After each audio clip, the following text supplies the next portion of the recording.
All right, once you get all of the rays sewn onto your pellon, this is what it will look like. And you can see I've already trimmed the edges. What you do is you simply turn the pellon back, and then so it holds it down with your ruler, and trim those edges on the straight lines, and that gets your fabric right down to the seam line, so that the seam is still holding it down, but it's trimmed so that you'll have just a neater edge to work with. And then you also trim the edges here, and I didn't trim it exactly on the line. It's not critical as long as you keep it square. So you just want to use a square ruler to square up these edges over here. Then once you get all 4 pieces together, then you can do the final trim on the outside edges to make sure you have them all the same width. Now I'm going to show you how I do the back, which is different from the instructions that are in the written pattern. This is something I just discovered the last couple of times I've made one, and it made doing the quilting a lot easier on the rays.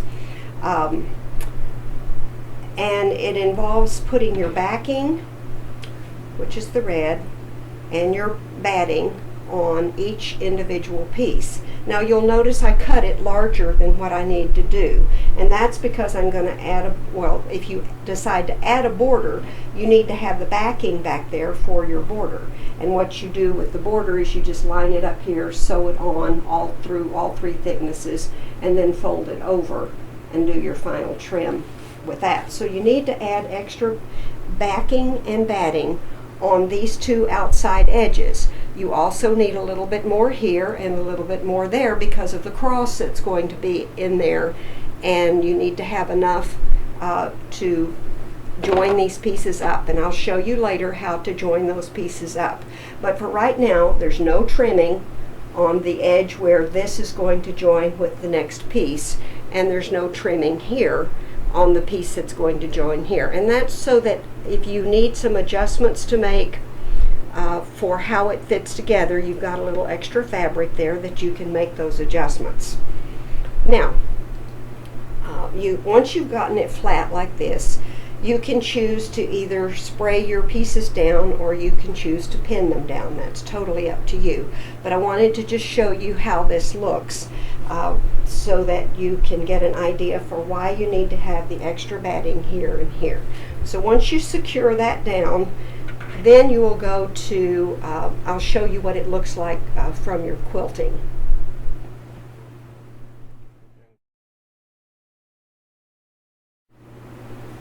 All right, you'll notice that on this piece now I have the quilting done, and it's a lot easier to do the quilting on the rays when you have just a smaller section and you're not trying to fight with the fabric to handle the weight and the width of it. And what I've done, I have an irregular satin stitch on my Bernina. Not everybody has an irregular satin stitch. You can use a satin stitch, but you'll need to make extra careful use of getting it straight because the irregular will help camouflage a little bit of curviness, whereas a satin stitch is not quite as forgiving. However, if you use a satin stitch, be sure that you don't have a tight satin stitch. You don't want your stitches really close together, and I'll show you a close-up of how some of these are so that you know not to put them super close together. The other thing that you'll notice on this one, you'll see that there is a stitch here, but the coloration is the same all the way through. I only used 3 sections of fabric, but because it's larger, I added some additional cross hatches to make it look like it's a separate piece. But in actuality, it's one piece from here to here, and I just put an extra row of stitching across in the same color so that it looks like there's more individual pieces. I also, as you can see from the lines I did here, I did the cross pieces first. That way you can do a cross piece, then change to a straight stitch, go up to the next section, change to a straight stitch, go down to the next section, and do that until you've gone all the way around. I would start in this area and work out toward that with your cross hatches. Then when you finish all the cross hatches, then you can come back and start on one side and go down, do a straight stitch down where you're going to have a seam, and then a straight stitch back up, and that way you don't have to stop and start all the time, and you don't have all the extra threads hanging out. And then you come up with a straight stitch here in your seam allowance, and then you go down this one and then this one and up and across and down and across and down, and you just do that until you get it all done. And that's a much faster way to stitch it. Now you'll notice that I did not put the top stitching here, and I did not put the top stitching here, and that's because you're going to need to fold these under, and these two places you'll have to do your quilting after you've joined the whole thing together. But that's a lot easier to do with just these 4 short pieces than to do the whole quilt once you've joined it together. The other problem that solves by doing it in quadrants like this is that on the other quilt, several people, and it's not happened to me as much, but to some people after they've quilted this in here, they notice that the backing underneath the cross is all bunched up. And so by having it in individual pieces, you can manage that bunching a little better. So I think you'll be happier doing your quilting on the rays in quadrants than you will be doing it as all one piece. I'll show you how to join it up together here in just a moment. All right, you can see I have the 2 upper sections of the cross quilted and ready to join together. And so I've taken the top 2 sections, and what you want to do is lay back on one side of it the batting and the backing so that it's out of your way. And if you need to pin it to get it out of the way and hold it out of the way, that's perfectly permissible. Just make sure they're out of the way so that you're not going to stitch over them. Then you want to lift up the the pieces on the other side, and you want to line up your pellon so that the edges here, the bottom edge is straight, that these 2 pieces line up on top of the line there. And once you get that all in place, then you can put another pin straight through all the layers underneath.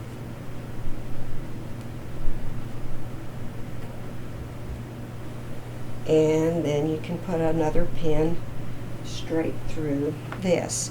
Now this is going to be a seam that you hand tack down, because you'll eventually quilt over it and it won't be visible. So then you lay that piece over, and if you need to do some additional trimming to make this flat under here, then you just take your scissors and do it. You can then take this piece, and of course that's too much to turn under. So, and you don't know exactly where your line is there, but it's not super critical. You just want to make sure that you've got a straight edge here to turn under, and I've got too much fabric up there, so I want to trim that a little bit. And at this point, it's easier to do with scissors than to try to get your rotary cutter out and manipulate everything the way you would normally do it. So you just kind of hand trim that one, because it's going to be folded under. And then you fold this one under,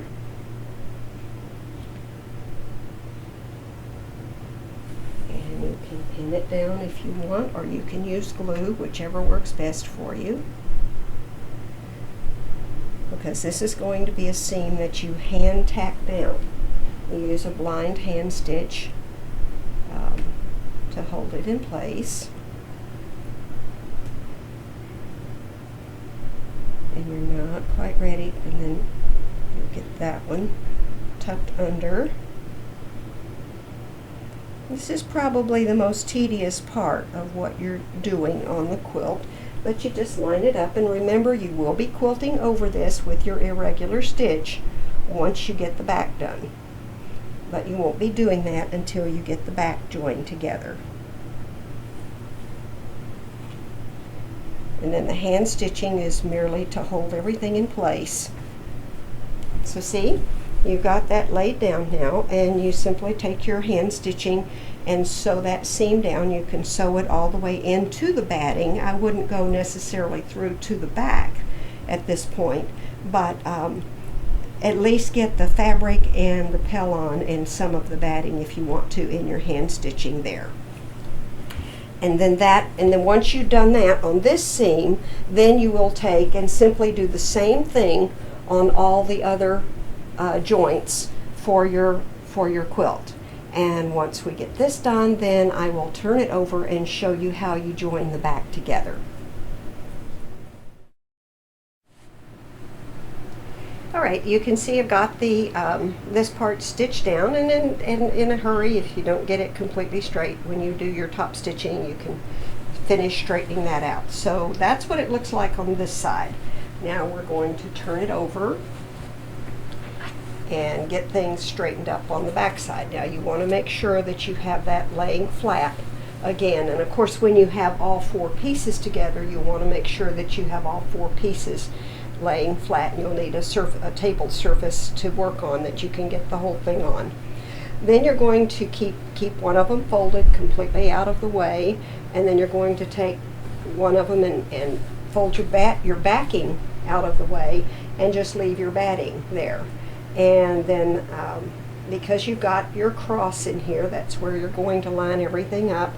And I took and figured out a spot where I want to cut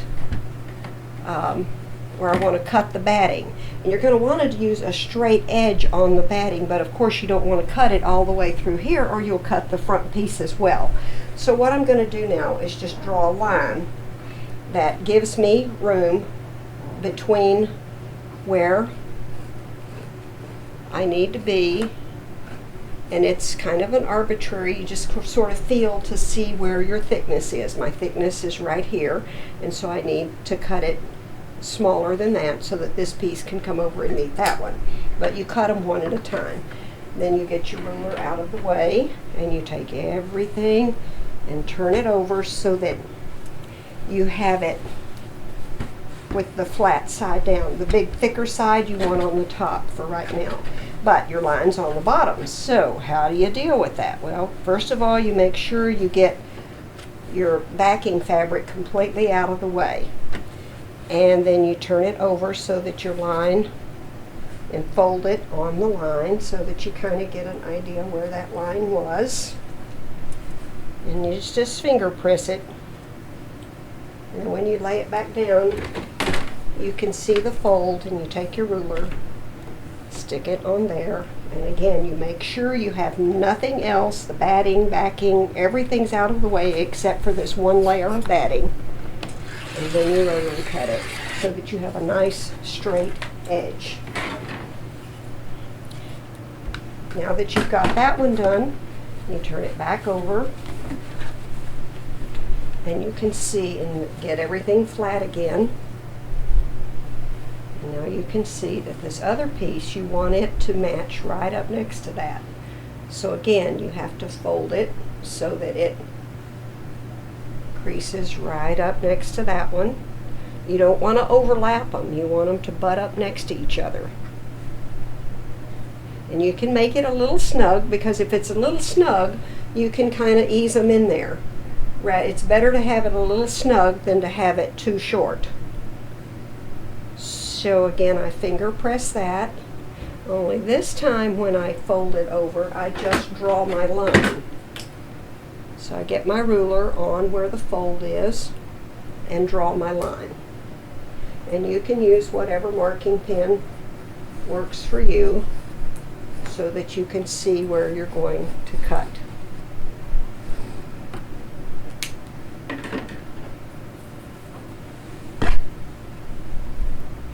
Then again, you fold it over so that you have the smallest side laying down. That way you don't have all the bulk there, and it's easier to lay it flat.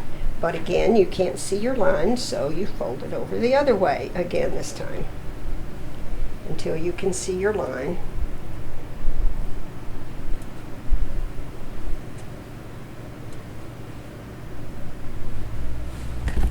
take your ruler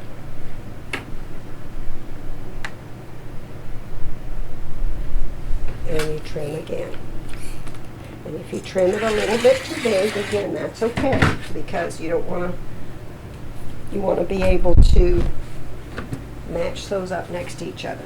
Then you lay it down with the front side down, straighten it out so this is flat again, and then you can see how that butts up next to each other, right? And your batting comes out flat. Now your backing is the easier part. And of course, when you have all four pieces together, it lays flat better. And then you'll take and lay one of them down, and it's again too big. And this one, you can just fold and cut with your scissors, unless you just want to fold it over and cut it with your rotary cutter. But this one you can take and cut, but you want to get it right up next to where your stitches are so that you've got enough to cover. And then with a good pair of scissors, you can just cut that one back. And I've got let's see where my line is. And however this works best for you,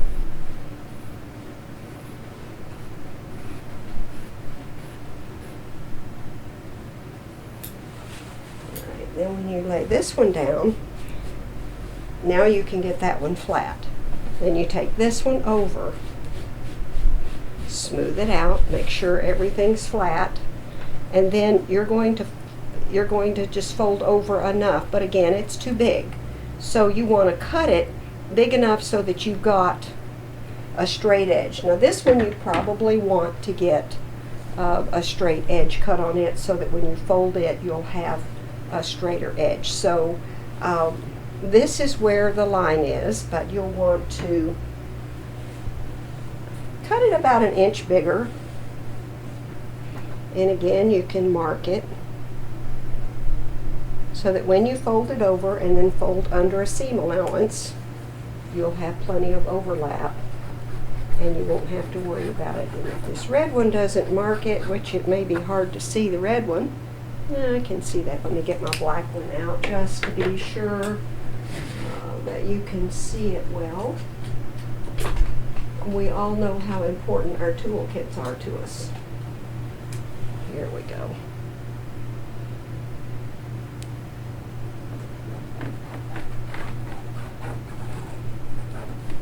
Okay, that one didn't.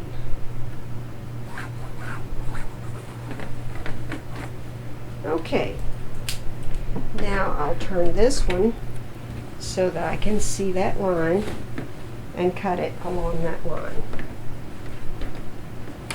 Now this seems like kind of an arduous way to do it, but it is really much simpler to do this than to try and quilt the whole thing in one piece, especially if you're making the bigger quilt. If you're making a smaller one, it's not quite as important, but you will find that this is a nice, easy way to get everything done without having all that bulk to worry with when you're quilting. Lay it back out again and get it flat. Get your batting up next to each other. Lay one side over and then take your other side. Oops, this is the finished side. Take that side, lay it over, and then just turn this side under. And if you want to use your seam ruler to help press that down. Now this seam is important that it's just hand tacked down, and you'll need to do a stitch like you would do on your binding.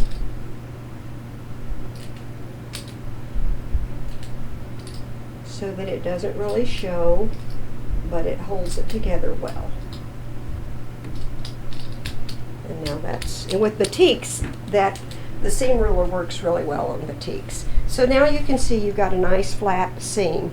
You hand tack this one down, Then you can turn it back over. I'm going to go ahead and pin it right now so that I can turn it over and show you then how you finish the front without having to tack this down first.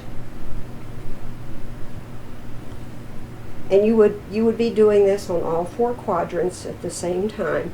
So, but in interest of time and space, I'm just showing you one section of it right now.